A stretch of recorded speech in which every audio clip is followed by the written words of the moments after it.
Hello friends, आप सभी का स्वागत है हमारे इस YouTube channel Khushi creation UP Kisan the news of all departments of UP में।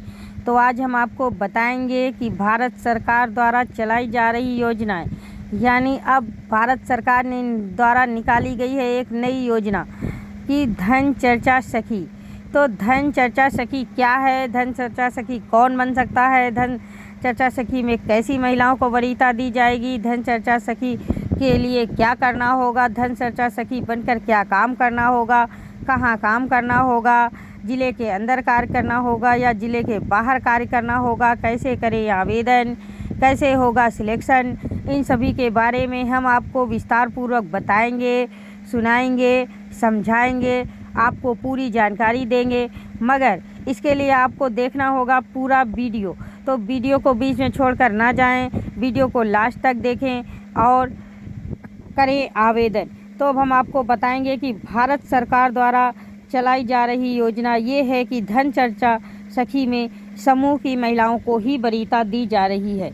यानी भारत सरकार द्वारा कोई भी योजना अगर चलाई जाती है तो उसमें सरकार समूह की महिलाओं को ही वरीयता देती है। यानी समूहों में अब होंगे तरह तरह के रोजगार। धन चर्चा सखी बनने के लिए आपको फार्म भरने होंगे, ऑनलाइन भी इसका आवेदन किया जा सकता है और ऑफलाइन फार्म भी भरे जा सकते हैं। तो आप अपने क्लस्टर में जाकर या अपने ब्लॉक में जाकर आप इसका आवेदन भर सकते हैं या किसी भी सरकारी स्थान पर जाकर, यानी किसी भी सीएससी, जनसेवा केंद्र, ऑनलाइन सेंटर, कैफ़े आदि पर जाकर आप इसके फार्म भी प्राप्त कर सकते हैं या फिर अपने क्लस्टर में जाकर भी आप इसके फार्म ले सकते हैं। ऑनलाइन, ऑफलाइन या किसी ऐप के माध्यम से भी आवेदन भराए जा सकते हैं। तो अब हम आपको बता दें कि सिलेक्शन में कैसे लोगों को वरीयता दी जाएगी। यानी स्वयं सहायता समूह की सदस्य होनी चाहिए, यानी अप्लाई करने वाली महिला स्वयं सहायता समूह की सदस्य जरूर हो और समूह कम से कम 6 माह पुराना होना चाहिए और आवेदनकर्ता की उम्र कम से कम 21 वर्ष से 36 वर्ष तक हो।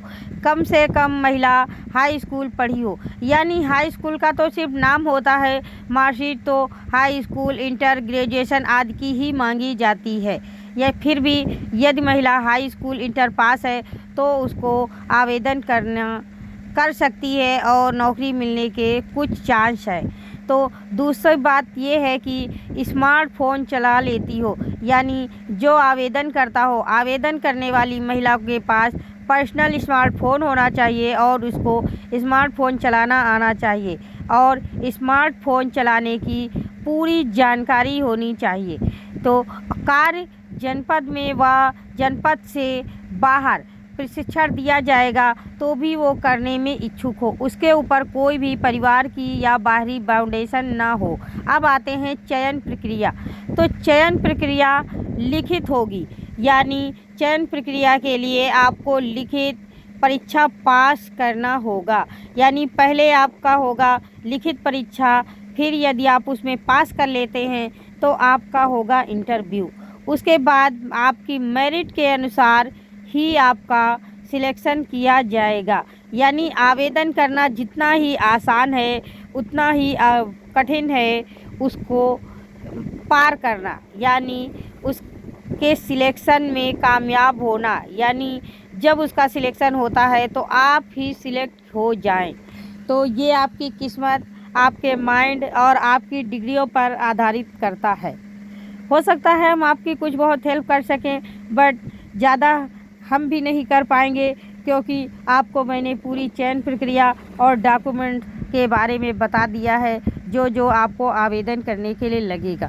तो अब हम आपको बता दें कि धन चर्चा सखी को क्या करने होंगे काम। तो धन चर्चा सखी को भारत सरकार द्वारा चलाई गई हर योजना को गृह भ्रमण के दौरान, यानी गृह भ्रमण करना होगा। तो गृह भ्रमण के दौरान सभी योजनाओं के बारे में बताना होगा, ठीक है। जैसे हर योजना के बारे में, जैसे फुल बॉडी, आँख, नाक, कान का कहाँ क्या हो सकता है, जांच हो सकती है, कहाँ क्या फ्री इलाज हो सकता है, या बैंकिंग में क्या योजनाएं आप योजनाओं का लाभ उठा सकते हैं, कैसे बीमा करवा सकते हैं, कैसे खाता खुलवा सकते हैं, या फिर यानी भारत सरकार द्वारा हर वो योजना जो जीवन संबंधित है वो आपको बतानी होगी, आपको गृह भ्रमण करना होगा। तो अब आवेदन करने की प्रक्रिया, तो नौकरी में आवेदन करने हो तो आपको आवश्यक दस्तावेजों की जानकारी दे दें कि आपके पास पैन कार्ड होना चाहिए, आपके पास आधार कार्ड होना चाहिए, आपके पास व्यक्तिगत पासबुक होनी चाहिए, आपको समूह में जुड़े हुए मतलब 6 माह पुराने समूह की सदस्य होना चाहिए, और आपको उन सभी का रिज्यूम बनवाकर भी लगाना होगा। तो अब हम आपको बता दें कि कहाँ करना होगा कार्य। तो आपको जो भी आपके हेड, आपके कोऑर्डिनेटर आपको इलाका देंगे, यानी जिस सोसाइटी में आपको भेजेंगे, जिस गांव, जिस कस्बे में आपको भेजेंगे, कि जहां उन्हें लगेगा कि वहां पर थोड़ा मतलब ऐसा है कि लोगों को जानकारी नहीं है, लोग जानकार नहीं है, वहां आपको गृह भ्रमण कर कर लोगों को सही जानकारी देनी होगी और उनको उन योजनाओं का लाभ उठाने में मदद भी करनी होगी। अब बारी आती है कि कितना मिलेगा मानदेय। तो हम आपको बता दें, इसका कार्य के आधार पर कोई पैसा नहीं है कि आप जितना कार्य करेंगे उतना पैसा मिलेगा। तो भारत सरकार ने दी एक नई खुशखबरी महिलाओं के लिए कि इसमें ट्रायल के दौरान भी पैसा मिलेगा, यानी 6 महीने तक जब आप कार्य करती हैं, यानी एक तरह से ट्रायल, तो आपको मिलेगा 5,000 रुपये प्रति माह। इसके बाद जैसे आप 6 महीने के बाद आपका कार्य देखते हुए आपका कार्य क्षेत्र बढ़ा दिया जाएगा। यदि आप अच्छा काम करती हैं तो आप संविदा की ओर से लग जाएंगी, और आपका कार्य क्षेत्र बढ़ाते हुए आपको कार्य की फील्ड भी बढ़ा दी जाएगी, यानी आपका कार्य क्षेत्र बढ़ाते हुए आपको आपका मानदेय भी बढ़ा दिया जाएगा। यानी अब आपका मानदेय कितना होगा, आगे भविष्य में आप नौकरी कर पाएंगी या नहीं कर पाएंगी, ये सब आप पर ही डिपेंड करता है। ठीक है, क्या आप भी करना चाहते हैं आवेदन? क्या आप भी चाहते हैं ये नौकरी? क्या आपको कोई दिक्कतें आ रही हैं आवेदन करने में, आप करना चाहते हैं आवेदन? तो कमेंट बॉक्स में हमें ज़रूर बताएं। और यदि आपको कोई भी दिक्कतें आ रही हैं आवेदन करने में, तो आप हमसे कमेंट बॉक्स में पूछ सकते हैं, हम आपको रिप्लाई ज़रूर देंगे और आपकी हर समस्या का समाधान करते रहेंगे। तो आपको हमारा वीडियो कैसा लगा कमेंट बॉक्स में हमें ज़रूर बताएं, और यदि आपको हमारा वीडियो पसंद आया हो तो प्लीज़ लाइक करना ना भूलें, और यदि आप हमारे चैनल पर पहली बार आए हैं तो प्लीज़ सब्सक्राइब कर दें और बेल आइकन का बटन ज़रूर दबा दें, जिससे हमारे द्वारा डाले गए वीडियो के सभी नोटिफिकेशन आपको मिलते रहें और आप वीडियो को देखकर ज़्यादा से ज़्यादा ज़रूरी से ज़रूरी लाभ उठा सकें। Thank you for watching.